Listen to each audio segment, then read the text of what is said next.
Eusko ikaskuntza, jakitez.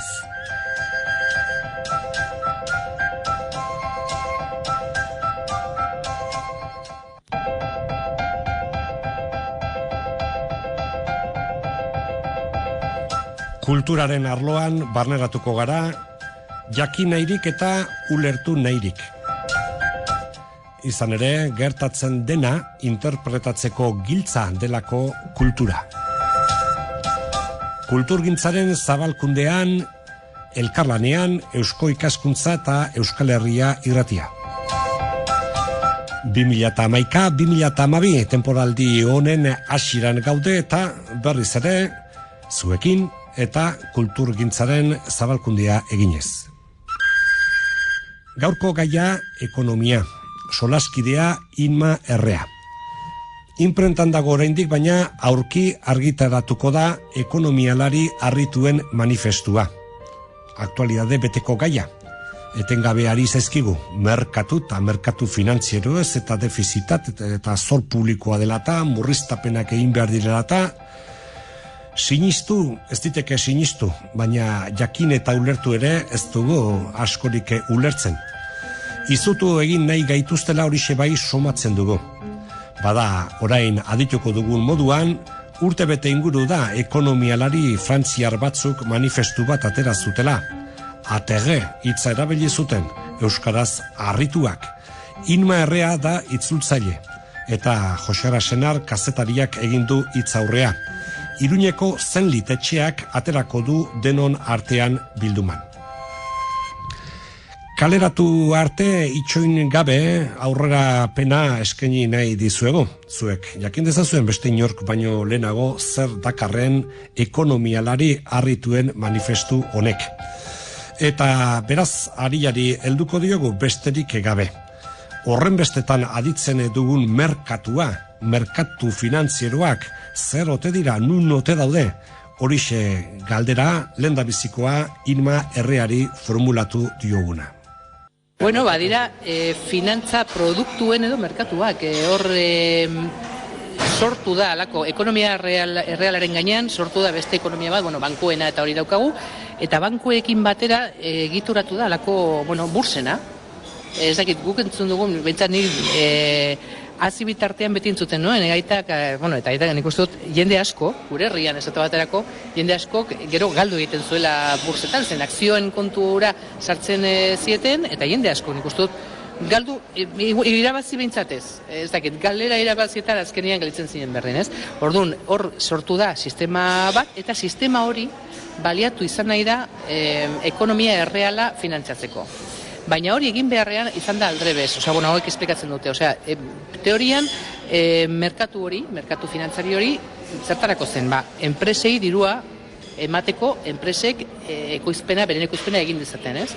Egin zezaten. Baina gertatu izan dena momentu honetan da aldrebestu dela kontua, eta enpresek eusten diote merkatu horiei, eta merkatuek nahi dutena da irabazi eta irabazi. Eta merkatuek irabazi dezaten enpresek bere baliabide guztiak jarri dute merkatuen zerbitzura.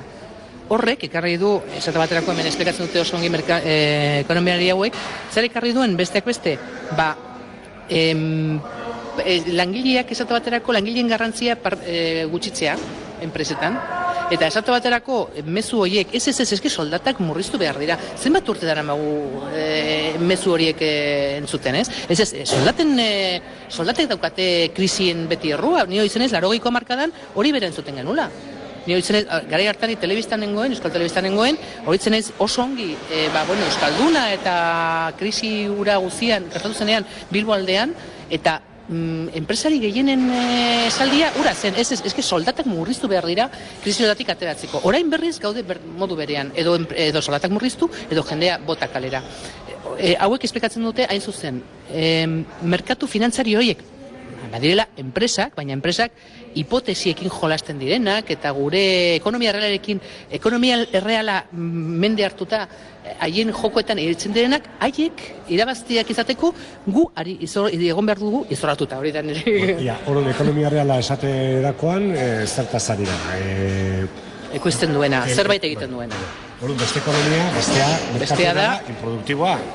Espekuladoreak. bai. Hori da, hitz hori, sinonimo hori erabili liteke. Espekulazioa da hor egiten dutena? Nik uste dut baietz eragiletekela, baina ez dakit noraino ekonomiari batek onartuko luen, eta segurazko nabardura batzuk erantziko lituzke. Bueno, zuk hemen, baina hemen esate baterako. Duzu, eta hor agertzen da hori modu horretan orden berdin. Agertzen da esate baterako oso onargi, zeintzuk diren diferentziak, ekonomia erreala eta ekonomia finantzarioen arteko diferentziak. Nola eragiten diote ekonomia finantzarioa edo merkatu finantzario horiek, nola egiten diote enpresa, ekonomia errealaren munduan, nola egiten duen, eta nola eragiten duen baita ere defizit estatuen arloan eta defizit zor publikoan eta defizit publikoetan baita ere. Esate baterako oso gauza, eta hori argi eta garbi esaten dute hemen, ez dakit hemen, nik entresaka horretan esate baterako egin du. Guri gu sinestuta gaude edo esan digute, behin eta berri esaten digute, zor publikoa gastu sozialek eragina dela. Hau da, osasuna, hezkuntza, gizarte zerbitzutako gastu horiek, osea guk, jendeak, eragiten ditugula zor publiko hori, ez? Erretiroek, hori guztia. Gizarte segurantzak, inbeste gastatzen dugun herritarrok horretan, non zor publiko izugarria egin dugu. Hori gezurra da, gezurra hutsa. Hori da zuzen, evidentzia hauetako batean, ez? Uste dut... Zor publiko hori nundi dator? Zor publiko hori dator, hain zuzen, zorra finantzatzeko merkatu finantzarioak sartu diren artean, haiek ezarri dituzte nolabait baldintzak, eta horren bidez, hauek esaten dutena, gertatzen dena da, teorian, egiten dutena, birbanak eta aberastasunaren birbanak eta bat gertatzen da. Teorian, bidezko gizarte batean, birbanaketa, aberastasunen birbanaketa izan beharko izateke, hor badukagu altxor bat, eta nolabait, altxor horretan parte handien dutenek, banatzen dute besteekin, gutxien dutenekin banatzen dute, ez? Hori teorian gertatzen da, edo gertatu beharko luke, baina gertatzen ari dena da, zor publikoen bidez, da aldrebez. Zeren, azken finean, merkatu finantzarioetan nortzuk dira hor direnak. Aberatsak, eta aberatsek, hain zuzen, ateratzen dituzte etekinak, zor publikoarekin egiten dituzten joku horiekin, ez? Eta daukate diru gehiago horretan inbertitzeko. Beraz, eta horiek eragiten dute zor publikoa.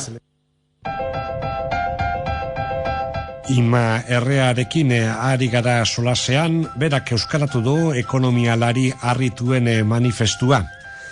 Ekonomialari frantziarrek egiten dutena da, evidentzia falsuen zerrenda, luzeska bat. Evidentzia falsu, handiak eta ugari baitaude. Esan liteke akaso gezur borobilak direla. Zein dira evidentzia falsu horiek, Inma Errea? Finantza merkatuak eraginkorrak direla, esaten du lehenengoa. Hauek esaten dute, finantza merkatu horien legea, legei hori, merkatu hauei aplikatu zaien, ekonomia realean funtzionatzen duen legea, eskaintza eta eskariaren legea, ez? Hori, zu baldin badago zerbaitetatik asko, eta eskaria, handia baldin bada, ez dakit, ez? Demagun kafeak, ez? Ez dakit. Prezioa lehenengo, igo ingo du. Gore egingo du prezioak, zein jende asko eskatzen du kafea, eta orduan kafe gutxiago izango da. Baina berehala, nola jende asko eskatzen ari den, etorriko da norbait, eta kafe gehiago sartuko du hor, eta orduan prezioak bere egingo du. Hori da, lege, denok, dakik ikustut, aurrek eta gazteik ere badakitelen lege hori. Lege hori bere aplikatzen zaio finantza merkatuari, baina finantza merkatua ez da errealitaterekin jokatzen duen gauza bat, baizik eta da, etorkizunean gerta daiteken zerbait, eta ez du funtzionatzen modu berean, baina pentsatu da funtzionatzen zuela modu berean, eta merkatu errealak bezain eraginkorra zela, eta ez da egia. Bigarren gezurra handia, bigarren evidentzia faltsua. Finantza merkatuek ekonomiaren hazkundearen alde jokatzen dute. Hori horretan, nik uste dut hain zuzen, segurasko horretan abiatu da, puntu horretan abiatu da, edo zen krisi hau, orain lertu zaigu, baina erroak aspaldian jarriak ziren, ez? Horretan, hain zuzen, finantza merkatuak eraginkorrak direnez, ekonomiaren hazkundearen alde egiten dutenez, eta haiek izan behar dira nagusi, haiek agindu behar dute, ekonomian. Hirugarren gezurra. Merkatuak estatuen kaudimenaren epaile onak dira. Hoixe, ez dira kalifikazio agentziek dira arte eta parte, eta merkatuek ez dira nor esateko estatu batek benetan zer ahalmen ekonomikoa duen. Arbitro saldua egin. Hori da, Negozio. ustelak. Laugarren. Zor publikoen gorakada handia gehiegizko gastuen ondorioa da. Hemen esaten da, behin eta berriro errepikatzen den mezu bat dela, komunikabietan batez ere, hemen Frantzian esaten dute haiek, baina nik uste dut toki guztietan egiten dela, nolabait estatua da xautzailea.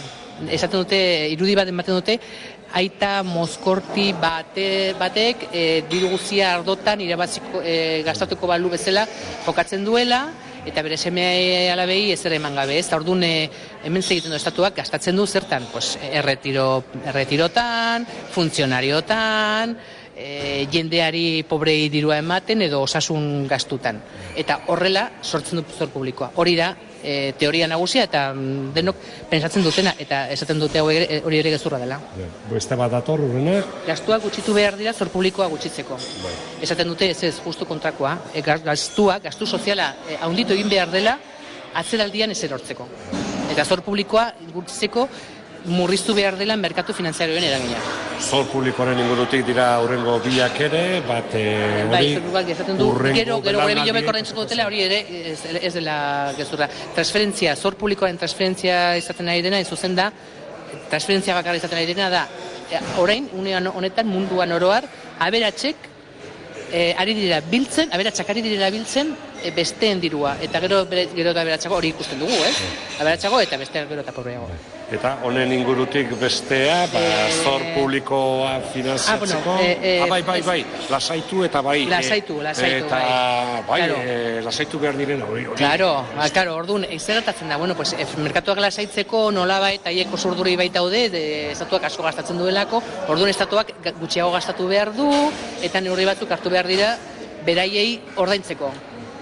Ez dira lasaituko, eta ikusten ari gara, eta honen froga, hau orain dela urte bete eginda da, eta ja hauek iragartzen zuten zer gertatu den gero. Lasaituko, oso lasait, oso kontent egoteko. Horixe, eta ez dira lasaituko, baina ez dira asebeteko ere, asebetezinak baitira. Zortzigarrena, Europaren inguruan, esaten du, Europaren eredu okerra daukagula, nolabait, eta ez duela defendatzen ez dituela defendatzen Europako herrialdeak. Euroa krisiaren kontrako eskutua da, hori da bezetzen dela ez euroarekin gordeta gaude, edo babestuta gaude, ez dela egia besteak beste izan beharko luke, laberez, egonkorra delako eta hori, baina nola Europako Banku Zentralak, Europako Konstituzioak eta herriek, batez ere gainera ipatzen du Alemaniek eta hauek, erabaki dute eredu neoliberala egitea, orduan, eskutu izan beharrean kontra jotzen du, eta egoera okerragoa dela Europaren zuzen horregatik. Beste toki batzuetan baino. Greziaren gaia gertzen zaigu, eta egunotan ere, duela urtebete egitatzitako manifestua, behin ematen du atzo edo gaur. Horixe, bai, hori, batzutan irakurtzen ari zara, eta ez duzu, eske hau perau ekartatzen ari da honain, ez? Hori da, erabateko... Eta orduan, Greziarena, esaten dute, Greziarena, kutsatu liteke, beste aldetara... Bai, esaten dute, hemen badago beste azterketa bat egite dutena herrialdeen arteko diferentziak, esaten du esate baterako defiziten murrizketak aplikatzen ari dela herrialde guztiei begiratu gabe herrialde bakoitzak zer errealitatea duen, zer egoera duen, hori alde batetik, eta gero esaten du, esate baterako krisi honetan ere, salaketa gogor bat egiten du Alemaniaren kontra esanez, Alemaniak oso ongi aprobetxatu duela krisi hau bere eszedenteak jartzeko hortik zehar. Eta horrek ere kontra egin duela. Eta nolabait, hegoaldeko herrietan, hori gero Joserrak ikustu baita ongi esaten du, Irlanda ere hegoaldean kokatzen dut, berak esaten du, ez? Hainbat herrialde, Portugal, Espainia, Grezia, Italia, Irlanda, izaneteke, hor herri guztiek, modu nabarmen larriagoan jasatzen ari direla historia, baina, egin diren maniobrrengatik, ez dela haiek bereziki zautzaileak direlako, edo, beste... Badago kontu bat dena den usteltasuna baita ere, ez? Egoera kezkagarria dela ekonomian, hori esaten digute, hori zabaltzen ari gara, kazetariak ere, entenditu gabe ere zer esaten ari garen ein haundi batean. Gertatzen dena, zertxo bait, beira jarri ezkero aixe antzeman ditekela problemak nundik datozen. Esate baterako, zergatik jaitsi dituzte zergak azken urteotan. Hauxe puntu bat ekonomialari frantziarra hauek salatzen dutena, Inma Errea. Manifestoa egileak. esaten dute, politika fiskaletan azken urte hauetan izan dira murriztaileak zergak jaitsi. Entzun batetan ez zuten dugu egunero eta ez zergak jaitsi behar dira. Kendu da ondarearen gaineko hori ez da gertatu bakarrik Espainian, hori gertatu da Europa osoan. Ondarearen gaineko zerga kendu. Hau da, aberatsenei kendu zerga hori. Beste zergak murriztu, sozietateen gainekoak murriztu. Orain aberatsek askoz gutxiago ordaintzen dute, konparazioan gu baino askoz gutxiago, proporzio horretan, ez? Orduan, horrekin egin dutena, zer da, aberats horiek diru gehiago daukate merkatu finantzarioetan inbertitzeko. Inbertsio horien bidez, haiek etekinak nahi dituzte atera, eta bere inbertsioen artean zor publikoa sartzen dutenean, etekina aterata, ari dira aldi berean handitzen zor publikoa. Ulertzen ordu badago hor, kakanaste ederra, baina, nik uste dut gutxi gora bera uler daitekena, eta aldi berean, hauek esaten dute balentria, hau niri esaldi hau polita iruditzen zait, hori, balentria ere biribilagoa da, gero lortu baitute, herritarrek sinestea zor publikoa, funtzionarioek, erretiratuek eta gaixoek zorrarazi dutela. Beraz, gezurra esaten digute, errudunak haiek dira, baina, eta engainatu egiten dituzte. Bai, hoixe. Modu berean, edonork ulertu lezaken beste zerbait ere badago, moztu, inbertsioa, moztu gastuak, horrek ze ondorio dakarren ekonomia ito egiten dela. Imarreak azalduko digu hori ere. Momentuetan atzeraldian ari gara, egiten ari diren murrizketek, hori da mezu nagusi bat, hemen, eta bine eta berriro errepikatzen dena, murrizketek okerrera eramango gaituzte. Hau da, eta hori denok ulertzen dugu. Jende gutxiago baldin badago lanean eta jende horrek diru gutxiago baldin badu, ezin du konsumitu, ezin du ekonomia mugitu eta enpresek ere batzutan derrigorrez eta beste batzutan batzuek ere maltzurki enpresek itxiko dituzte eta orduan lan jende gehiago egongo lan bezian, hori da. Ito egiten dute balizko hazkunde bat. Hori da. Eta hor ere beste... Hori da, eta hauek proposatzen dutena da justu kontrakoa. Momentu honetan, alde batetik Europa mailan, Europako Banko Zentralak, esaten ari direnak, ez? Grezia finantzatu behar duten edo ez duten. Europako Banko Zentralari, Europako Konstituzioan debekatu egin zaio herriak finantziatzea, estatuak finantziatzea. Europako batasuniko estatuak finantziatzea debekoa du. Eta orduan, gauza aparteko bezala, onartzen zaio hori. Baina hori ez da inon gertatzen bakarrik Europan, eta estatu baterako horretaz ari da aprobetsatzen estatu batuak, eta beste bat. Jarri direlako, asmatu dituzte lege batzuk, lege neoliberalak. Eta horren kalte egiten diola Europako herrialdei. Baina hori, Europako estatuek eta Europako agintariak hor nolabait hildo neoliberala nagusitu da eta hildo soziala lehen esaten zena, ez? Hainbetezetan egiten ditugu kritika horiek ere bai. Europa soziala eraiki beharrean, eraiki da Europa finantzarioa. Eta orduan hori da nagusi. Harrapatuta gaude. Eta hauek proposatzen dutena da horri buelta ematea eta Europa mailan bultzatzea defizit publikoa, baina inbertitzeko gastu sozialetan hain zuzen, hezkuntza, funtsezko jotzen dute, zuzen jendearen hezkuntza gero ekonomiari ere bultza emango diolako, hezkuntza, gizarte zerbitzuetan, osasun kontuetan, eta ingurumenean. Esaten dute, ingurumenean inbertsioak egin behar dituztela, estatuek, herrialdek eta Europak. Horiek direla, eta gastu horiek ez direla murriztu behar, baizik eta handitu. Ekonomialari harrituen manifestua, laister argitaratuko den liburuska izanen da, Inma Herriak euskaratuta, prologoa, hitzaurrea, Jose Rasenar kazetariak egina, zen litetxeak denon artean bilduman. Hemen horren aurrerapena zabaldu nahi izan dugu, kultur arloaren temporaldi berri honetako lehendabiziko saioan. Eusko ikaskuntzarekin batera ari gara hemen Euskal Herria Irratian kulturaren zabalkundea eginez.